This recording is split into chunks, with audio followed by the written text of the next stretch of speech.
ओडिशा के बालासोर में हुए भयानक ट्रेन हादसे में अब तक 280 से अधिक लोगों की जान जा चुकी है। 3 ट्रेनों के टकराने की इस भीषण दुर्घटना ने सारे देश को झकझोर कर रख दिया है। इस हादसे पर हर पल नई अपडेट आ रही है, लेकिन जो सवाल सबके जहन में है वो ये है कि आखिर 3 ट्रेनें एक साथ कैसे टकरा गई, इतनी बड़ी लापरवाही हुई कैसे। रेलवे सूत्रों से जो जानकारी सामने आई है वो हम आपको बताते हैं। रेलवे के वरिष्ठ आधिकारिक सूत्र बताते हैं कि ये दुर्घटना सिस्टम कोलैप्स का नतीजा है। ये दुर्घटना इतनी भयावह नहीं होती अगर सिस्टम काम करता। रेलवे सूत्रों का कहना है कि कोलकाता के शालीमार से 12,841 कोरोमंडल एक्सप्रेस तय समय पर चल रही थी। सांतरागाछी में ट्रेन 4 मिनट की देरी से पहुंची। वहीं खड़गपुर में भी ट्रेन अपने तय समय से 3 मिनट की देरी से चल रही थी। उसके बाद ड्राइवर सतर्क होकर ट्रेन की स्पीड मेंटेन करके चलने लगा। ट्रेन ओडिशा में प्रवेश कर चुकी थी। बालासोर में भी ट्रेन अपने नियत समय पर पहुंची थी। कोरोमंडल एक्सप्रेस वहां से करीब 25 किलोमीटर ही आगे बढ़ी थी कि बहनागा बाजार की एंट्री पर स्थित पॉइंट्स पर कुछ दिक्कतें हुई।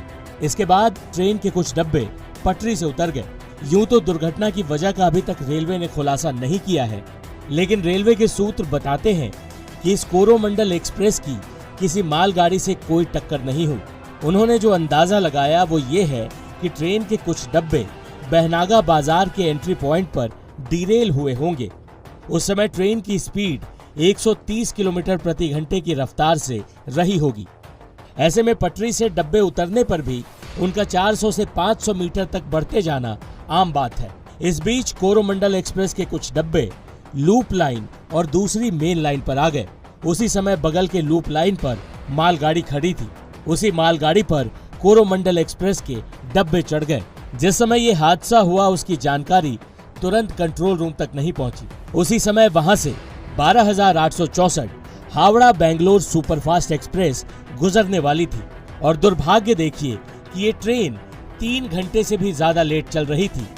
ये ट्रेन बहनागा बाजार स्टेशन पर नहीं रुकती थी, इसलिए इसे थ्रू सिग्नल मिला हुआ था और फिर ये ट्रेन 130 किलोमीटर की रफ्तार से चलती हुई डिरेल हुई कोरोमंडल एक्सप्रेस से भिड़ गई। इस ट्रेन के एक तरफ डिरेल कोरोमंडल एक्सप्रेस तो दूसरी तरफ लूप लाइन में मालगाड़ी खड़ी थी, यानी इस ट्रेन के डब्बे दोनों ट्रेनों के बीच से टकराते हुए गुजरे।